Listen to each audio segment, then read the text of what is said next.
Ayos kampi daw, sabi ng Mincy. Tapos pagtingin ko sa score niya, 4-10. Kung sino pa talaga yung pinakamaraming reklamo, siya pa yung pinakawalang kwenta. Teka, baka kilala mo lang ako at lagi kang nanonood, pero hindi ka pala nakapollow sa page. I-follow mo na yan. Isa lang eh. Ayaw pa. So ayun, nandito na tayo sa pang-800 araw ng isang game kada araw. Digma na! May pagbabago na naman tayong gagawin sa content natin dahil sobrang lala ng game na to. Panoodin nyo hanggang dulo kung ano ba yung mababago. Dito guys, hindi ko maintindihan kung mythic ba yung nilalaroan namin na to, pero sobrang lalakas ng mga ML player ngayon. Nakita nyo yun, early pa lang hinaharas na ako ng Hilda. Tapos dito, napatay ko nga yung Ling. Ang bilis naman ng respo ng kalaban. Tapos tingnan nyo turtle fight. Napatay na lang Kadita yung Ling ng kalaban, so wala na silang retro holder. Pero hindi pa rin nila sinusuko. Nakuha ko yung turtle. Pero ang laking pressure nung ginawa nila, montik pang naagawan. Talagang yung roam at XP, kung lumaro, parang XP at roam sa 5-man. Hindi naka-damage XP. Tapos lagi siyang rumirespo.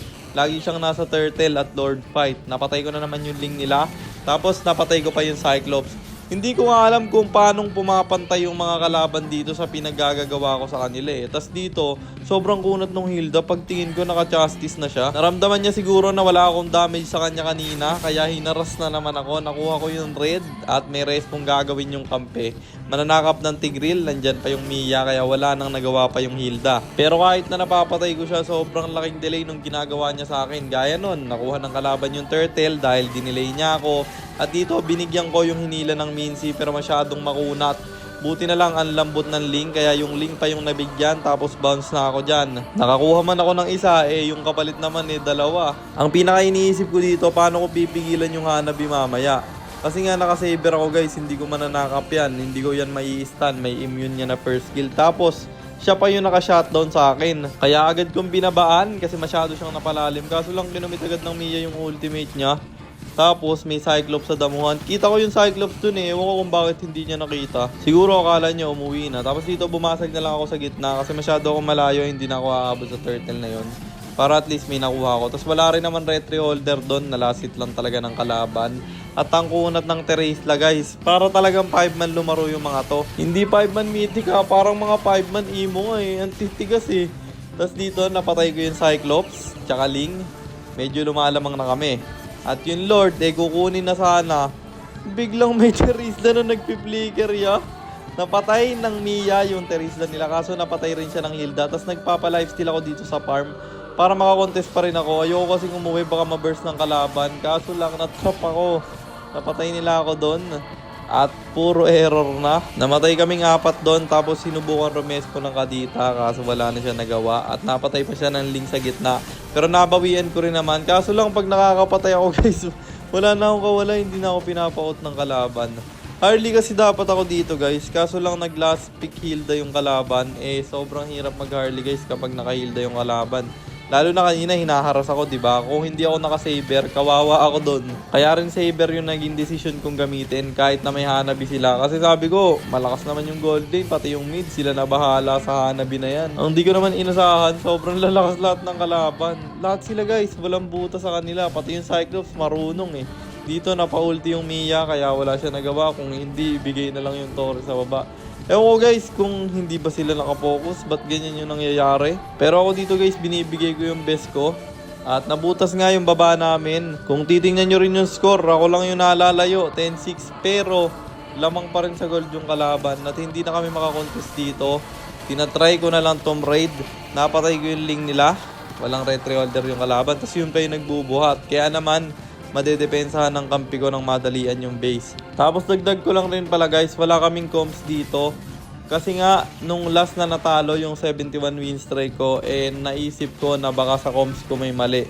Kaya tinry ko na hindi ako magko-comms, walang shot call. Baka mas maganda yung maging laro namin. Pero nakikita ko na hindi maganda yung nagiging laro namin kasi na-earlyhan kami ng kalaban guys. Tapos hindi na kami makaporma pag late game. Buti na lang nakapatay doon yung Mia, 3 yung bumagsak sa kalaban. Tapos nagsunod-sunod rin yung error nila. Naset pa yung 2. Wiped out yung kalaban dito. Kaya sabi ko, i-recta natin sa gitna. Ling lang yung mabubuhay. Kaso lang wala kaming minions guys na freeze dun sa baba. At may winter naman ako dito kaya kahit papaano pinilit ko na mabawasan yung torre sabay winter. Tapos naka-out naman kami dito. And umabang ako sa blue dahil kulang pa sila ng dalawa. Pwede namin tong labanan. Dali-dali namin binigyan yung Terizla pero muntik pang mabuhay. Nakuha pa namin yung blue ng Ling at walang blue buff yung Ling dito. Lamang na sana kami sa Lord fight. Kaso lang, tingnan nyo yung ginagawa ng kampe. Pwede naman na sumama yung Tigreal dito. Ako sana yung bababa. Kaso ayaw niya umalis. Kaya dumiretso na lang ako sa Lord. Ako na lang yung re-respo. Okay lang naman yung ginawa ng Tigreal dyan. Dinidef niya. Ang problema guys, lumalim sa top yung Mincy. Nilabanan niya yung Cyclops. Tapos sa kagustuhan kong marespuan at ibawi, ako yun na-trap. Binay-encel ko kasi cooldown yung winter. Kaso lang guys, wala na akong pera. Tapos hindi paling yung na-ultian ko. Na-trap na yung Mia sa gitna. Out na lang ang call namin dito. At mukhang yung Kadita ay mapapasama rin. Tigre lang yung buhay pero buti na lang guys. Nag-lord pa yung kalaban. Kaya tatagal pa yung laban. Madedepensahan pa namin dahil mabubuhay ako. Isipin nyo lahat ng to nangyari dahil sa Mincy. Tapos siya pa yung nagre-reklamo na ayos daw kampe. Nakabawi na kami. Na-wipe out yung kalaban. Tapos lord na sana namin. Kaso lang nagpapatay siya dun sa top. Kaya ganito na naman yung sitwasyon. Quarantine na naman kami. Buti na lang nakapatay ng 3 yung kampe at 2 lang yung babasag sa kalaban. Kaya naman, na-def namin yung Lord. Kaso lang, at tuwing maganda na yung nangyayari, namamatay yung Mincy.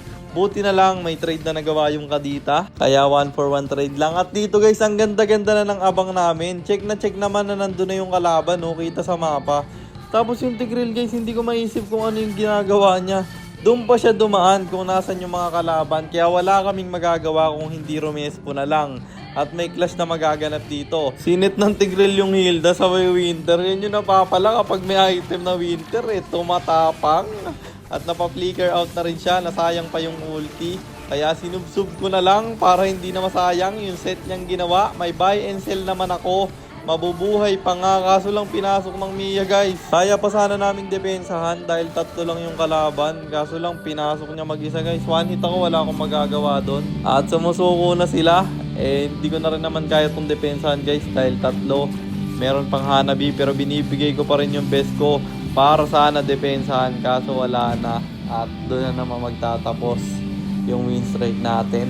Kaya natalo na naman tayo. And ang standing na natin ay 688, 112, 688 wins and 112 losses. Hindi ko alam guys kung bakit ganun yung laruan nila. Mga mythic lang naman tong kalaban. Ewan ko ba't di kami makaporma. Siguro wala lang sila sa focus. Kaya ang pagbabagong gagawin natin sa next nating content or sa content natin bukas, ako na yung mag-gold lane guys. Mag-aaya ako ng core or roam. Basta ako na yung mag-gold lane. Para kapag umabot ng late game, wala akong pagsisisihan na hindi ko nabigay yung best ko. Kasi wala talaga akong magagawa doon guys sa late game. Marksman lang may kailangan magbuhat doon. Kaso lang hindi kinaya. Tingin ko wala lang sa focus yung gold lane namin. Kasi malakas naman talaga yun guys. Dating MDL yun, Onyx. Hindi lang rin siguro ganun kahalaga sa kanila yung ginagawa kong content. Pero sa akin guys, napakahalaga nito. Kasi gusto ko talagang maabot yung 100 win streak. Kaya ako na yung mag-gold lane at ako nang bahala sa late game. Yun lang guys, sana meron kayo natutunan sa content natin na to. Kung meron man, pakishare lang. Then after nyo i-share, mag-comment na kayo ng pa-shoutout para ma-shoutout ko kayo sa mga next nating content. At i-comment nyo na rin ang inyong mga katanungan kasi baka malay mo sa next nating content, comment mo naman ang mapili ko. At para naman sa mga gustong magpa-pilot ng ML account, mag-PM lang kayo. Nagre-reply ako at syempre, may bayad yun. Kahit hanggang anong rank, pwede nyo ipapilot. Kahit anong hero, pwede nyo ipaspam. Basta may additional payment. Pag magpapaspam kayo ng hero. Yun lang guys. Sana nag-enjoy kayo sa content natin na to. At shoutout sa iyo Aljon Abarasin Lusing, kay Dong Bino at kay Ramos Jovel. Maraming salamat sa inyong suporta. Mag-iingat kayo palagi. God bless. Paalam!